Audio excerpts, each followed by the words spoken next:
Assalamualaikum semua. Di sini kita ada satu set backlight TH-42A410K.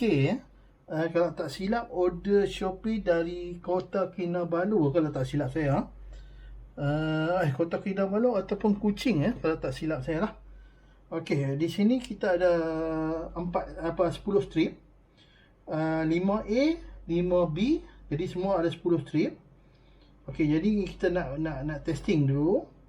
Okey, kita ada kabel yang sambung terus, lebih mudah, tak payah kita nak test satu-satu.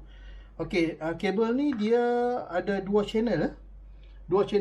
Satu channel yang ni, satu channel 3 baris. Satu channel 2 baris, satu channel 3 baris. Jadi di sini kita akan buat demo, kita akan testing. Okey, bismillahirrahmanirrahim.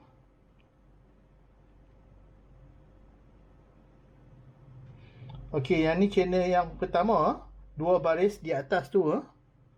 Okey, yang ni channel yang kedua.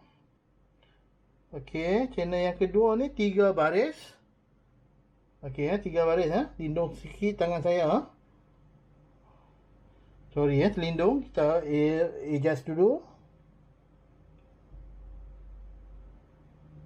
Okey, nampak clear. Okey, 3 baris ni baris yang kedua. Okey, semua ada 2 channel.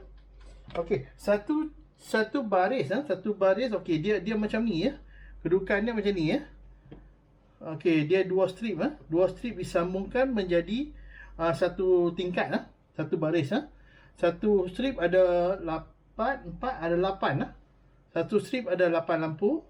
8 kali dengan 10. Okey, 8 kali 10 Okey, yang tu sahaja. Sekian, terima kasih. Assalamualaikum.